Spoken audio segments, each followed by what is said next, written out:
Peringatan Hari Jadi ke-23 Kota Banjarbaru menjadi momentum bagi lembaga eksekutif dan legislatif untuk bekerja sama dengan harmonis dalam menentukan arah pembangunan Ibu Kota Baru Provinsi Kalimantan Selatan. Apalagi 3 tahun berjalan, roda demokrasi di DPRD Banjarbaru berjalan harmonis dan dinamis, termasuk dalam pemilihan alat kelengkapan Dewan pada April 2022 kemarin. Di tangan Ketua Komisi dan Wakil beserta anggotanya akan berperan besar menyokong dan mengevaluasi program pembangunan Pemko Banjarbaru dari sumber daya manusia hingga pembangunan ekonomi dan fisik.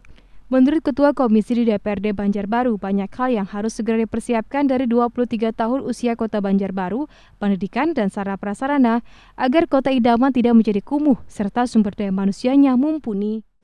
Saya pikir mengenai status Banjarbaru sebagai ibu kota Provinsi Kalimantan Selatan itu kan sudah legal standingnya sudah jelas, Undang-Undang Nomor 8 Tahun 2022.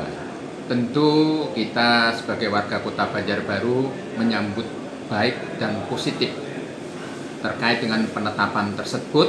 Nah, untuk kemudian semua komisi nanti harus ambil bagian sesuai dengan tupoksi masing-masing, termasuk Komisi 1. Ini akan lebih digiatkan lagi atau bagaimana nanti, Pak? Atau ada perlu metode lagi kan nanti kalau masukan dari pihak sendiri? Maksudnya mengenai apa? Pendidikan tadi, Pak. Pendidikan, saya pikir semuanya kan sudah diatur sesuai dengan kurikulum yang ada.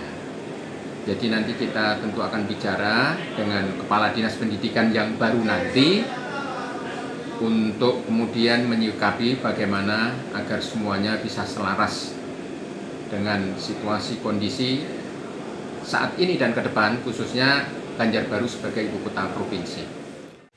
Dan insya Allah kedepannya Komisi 2 selaku bidang yang menaungi ekonomi dan olahraga juga akan mempersiapkan betul-betul apa yang menjadi kriteria-kriteria sebagai kota penunjang ibu kota Kalimantan Selatan.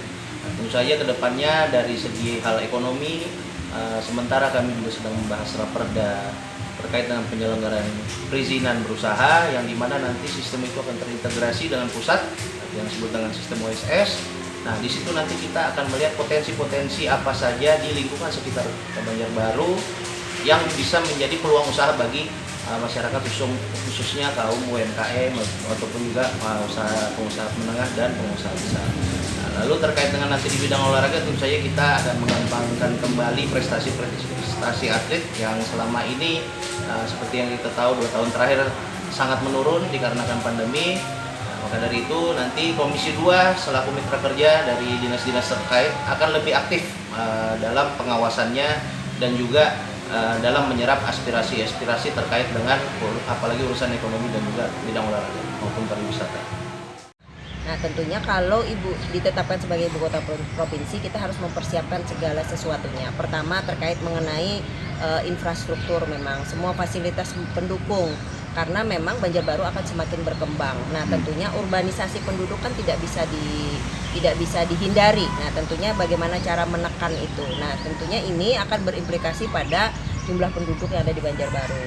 Nah, ini kita harus siap dengan infrastruktur. Nah, kemudian bagaimana daya dukung kota.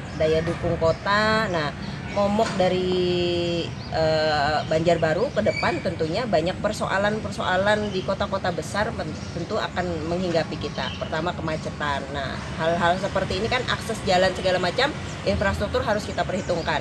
Nah, lalu kemudian bagaimana tata kelola persampahan kita di perkotaan itu juga harus kita perhatikan dengan baik. Bagaimana kemudian kita punya manajemen persampahan yang bagus. Nah, juga bagaimana kemudian kita juga mempersiapkan menanggulangi persoalan-persoalan yang masih lama yang menjadi PR kita seperti mitigasi banjir, supaya ketika daya dukung kita semakin bertambah, lalu kemudian persoalan-persoalan yang dulu masih menjadi PR kita itu jangan semakin melebar. Pengawasan dana dukungan DPRD terhadap pengembangan dan pembangunan Kota Banjarbaru sebagai ibu kota provinsi harus didukung semua pihak termasuk masyarakat agar tidak merusak perencanaan. Taresi Tompu, Duta TV, Banjarbaru.